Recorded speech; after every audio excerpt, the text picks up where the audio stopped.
Hi, my name is Annika Barry, and I am a results advocate. I joined results at the start of last year, and I joined because the global pandemic took a toll on our country, not only our country, but our neighboring countries, and I decided it was my time to do something about it. Today, I'm here with Nagaya Chorley to talk about the federal budget. Nagaya, if you want to introduce yourself. Thanks so much, Anika. So my name's Nagaya Chorley. I'm the CEO of Results. I've worked in human rights for 20 years, and I'm thrilled to be with you today, Anika, to talk about the federal budget. Thanks. So I'm just going to get straight into it. This was a federal budget handed down as a country. Was there anything good about this budget? Look, that's a really good place to start. I think as far as Results is concerned, and of course we're an organisation that cares very much about global poverty, this wasn't a great budget, but there were some good highlights. So I'll just briefly go through some of those highlights, Anika. We were delighted to see $37 million package for India. So this is new money. And of course, this is happening because India is in a state of deep crisis at the moment around COVID-19. So desperately needed funds to both save lives and to stop the spread of COVID-19 into neighbouring countries. We've also seen within our overseas aid budget a really strong focus on gender equality. We've seen this in the past, but it's great to see it moving forward. So this includes a $170 million investment for the fabulous Pacific Women Lead program. So really delighted to see that investment. We know when we invest in women and girls that it has huge ripple effects for communities. We also, of course, know that climate change is a key driver of poverty. So really pleased to see a doubling of existing funds for climate partnerships for the region from $20 to $40 million. So that was welcome news.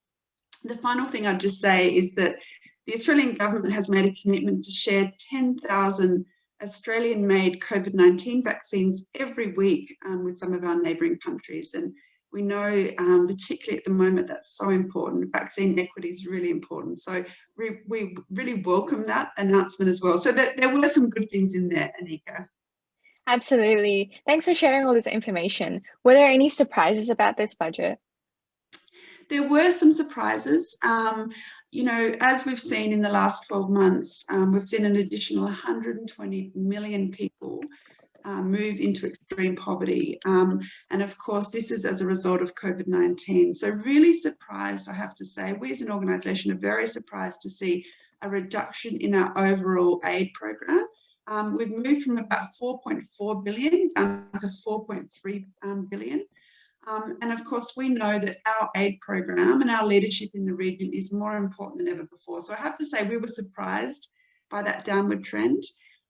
We were also surprised, given that, we are still in the midst of a crisis, we were surprised to see no new additional investments for tackling the pandemic. So we've seen the funds for India. That was one commitment that was new and additional funds, which we welcome, but we haven't seen anything beyond that. So again, given that our region at the moment, particularly Asia, is really ground zero when it comes to the pandemic, this was both surprising and quite disappointing.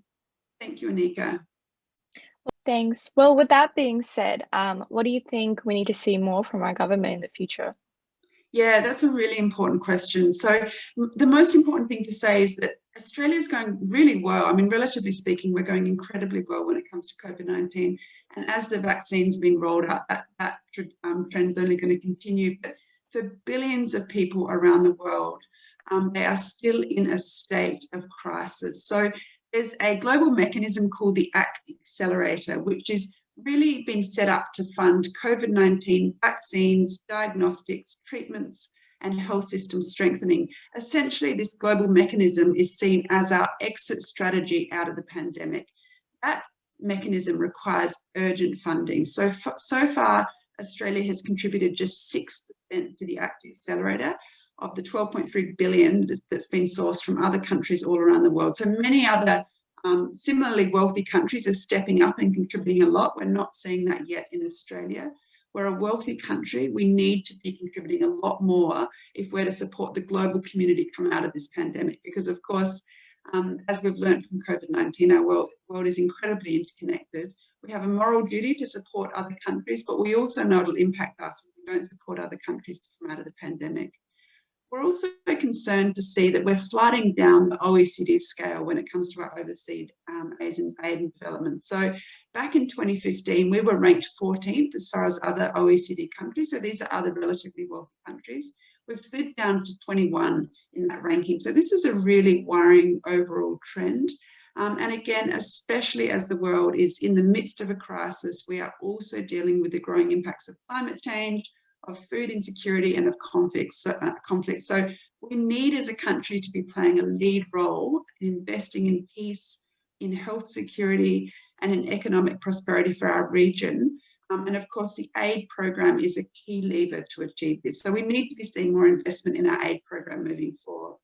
And the final thing is we need to be investing in education. As we know, we've seen 3 billion children out of school over the last year. And I think one thing we've really learned from the Ebola crisis was that boys and girls were taken out of school. And what happened was the boys went back to school, and yet so many of those girls never returned to school, which was so devastating. So if we're going to really support countries in our region to recover from those secondary impacts of COVID-19, we need to be heavily investing in education, because we know that's a key driver ending global poverty. So overall, as a country, we believe we need to be going further in the future. We have an incredible history as a country of stepping up during times of crisis, and we are still in the midst of a global crisis. So hoping to see more investment in our overseas aid program in the next federal budget. Thank you, Anika. Thanks, Nagaya, and thank you so much for joining and sharing your information with us. We had a really great and important conversation about the budget today. Stay tuned with results, and thank you for joining us, everybody. Thank you.